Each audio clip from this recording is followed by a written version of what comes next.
जैसा कि आप सब लोग जानते हैं कि किसान की हालत भारत में बहुत ज़्यादा खराब है। उसको अपने फसल का पूरा दाम नहीं मिलता है।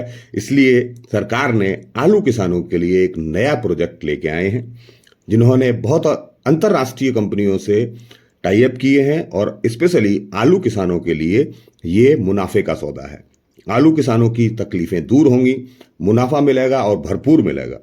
आलू किसान की तकलीफ जल्द ही दूर करने वाली है ये सरकार, क्योंकि कृषक भारती कॉरपोरेशन क्रबको को एक नीदरलैंड से एक टाई अप हुआ है और वो है कंपनी है फ्रेंच फ्राइड। उससे सरकार ने और क्रबको ने टाई अप कर लिया है और उस टाई अप करने के बाद आलू किसान को भरपूर रेट मिलेगा।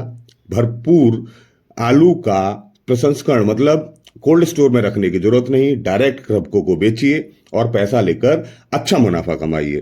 क्रबको के चेयरमैन सरकारी संगठन के एशिया के अध्यक्ष हैं चंद्रपाल सिंह यादव। उन्होंने बताया, करार के तहत यह कंपनी किसानों से आलू लेकर उसका प्रसंस्करण करेगी। किसान जितना भी आलू कंपनी को देंगे वो उतना आलू खरीदेगी, कोई कमी नहीं। ये नहीं है कि हम बहुत ज्यादा कम खरीदेंगे या उससे कोई लिमिट होगी। अनलिमिटेड आलू, भारत में जितना आलू पैदा हो रहा है, किसान जितना देना चाहता है वो आलू क्रबको को दे सकता है, क्योंकि क्रबको ने अंतर्राष्ट्रीय कंपनी फ्रेंच फ्राइड नाम से कंपनी है, ये नीदरलैंड की कंपनी है, इससे टाई अप कर लिया है और जितना आलू किसान देना चाहेगा वो क्रबको को दे पाएगा। किसानों को आलू के उन्नत बीज भी उपलब्ध कराएंगे, अच्छे तरह के बीज, जिस तरह की क्रबको को आलू चाहिए उस तरह का वो बीज किसानों को दिलवाएंगे। अमर उजाला से बातचीत में कहा गया कि आलू की अधिक पैदावार से किसानों को उसका सही मूल्य नहीं मिल पाता है। आलू सड़कों पर फेंकने के लिए किसान मजबूर होता है, लेकिन आने वाले समय में ये स्थिति नहीं होने वाली है। किसानों को आलू कोल्ड स्टोर में नहीं रखना पड़ेगा, किसान सीधे कंपनी को आलू बेच सकेंगे। प्रसंस्करण प्लांट में उत्तर प्रदेश के शाहजहांपुर में स्थापित किया गया है। प्लांट के तैयार होने में अभी 2 साल लगेंगे। इसको शुरू होने से आलू किसानों को वैश्विक बाजार में इंटरनेशनली अपने आलू को बेचने की एक तकनीक डेवलप की है और इस तकनीक के थ्रू किसान डायरेक्ट क्रबको को बेचेगा और क्रबको इस तरह की कंपनियों को अपना आलू बेचना शुरू करेगी। इससे बिचौलियों का जो मार्जिन है वो बंद हो जाएगा और कोल्ड स्टोर में रखने की भी जो समस्या है वो भी खत्म हो जाएगी। इससे किसानों को बहुत बड़ा मुनाफा होने वाला है आने वाले 2 सालों में।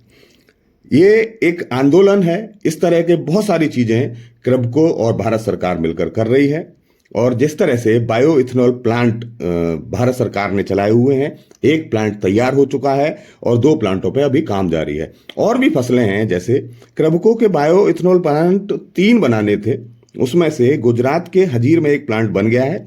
आंध्र प्रदेश के कृष्णपट्टनम और तेलंगाना के करीमनगर में 2 प्लांटों का निर्माण अभी जारी है। इसमें टूटे चावल और बाजरा से बायो इथेनॉल बनाया जाएगा, जिससे किसानों को उसके उपज का अच्छा मूल्य मिलेगा। साथ ही रोजगार के दिशा में क्रबको ने एक नया कदम उठा लिया है। होता क्या था कि धान की जब खेती होती थी तो उसमें से चावल निकालने के बाद उसमें जो तूड़ी निकलती थी उसका कोई भी उपयोग नहीं होता था। क्रबको ने एथेनॉल प्लांट बनाए हैं, उसकी तूड़ी से जो किनकी होती है उससे और बाजरे से एथेनॉल बनाया जाएगा। एथेनॉल से गाड़ियां चलेंगी। पेट्रोल का उत्पादन भी किसानों के जो वेस्टेज है उससे किया जाएगा, जिससे कि भारत में एक नई क्रांति आने वाली है, जिससे किसानों से होने वाले उत्पादन का जो प्रसंस्करण है उससे कम कन्वर्ट कर कर बहुत सारे उत्पादन ऐसे बनाए जाएंगे जिसके लिए डिपेंडेंसी भारत की विदेशों पर हुआ करती थी। जैसे पिछले कुछ दिनों में यूरिया पर भारत ने विजय पाली है। यूरिया के मोर्चे पर आत्मनिर्भर हो गया है भारत। डीएपी का उत्पादन बढ़ाने की तैयारी चालू है, जिससे सालाना मांग 1.5 लाख टन है। कच्चा माल उत्पादन न होने की वजह से ज्यादातर डीएपी का उत्पादन विदेशों से आता है और शाहजहांपुर में प्लांट एक लग रहा है, वहां बनने के बाद 100% आपूर्ति डीएपी की भारत से होना शुरू हो जाएगी। ये एक आंदोलन है, इस आंदोलन का पार्ट बनिए और इसी तरह की बहुत सारी खबरों के लिए वरुण कुमार सिंह समाज एक सोच के साथ जुड़े रहिए। प्लीज लाइक, शेयर और सब्सक्राइब। धन्यवाद।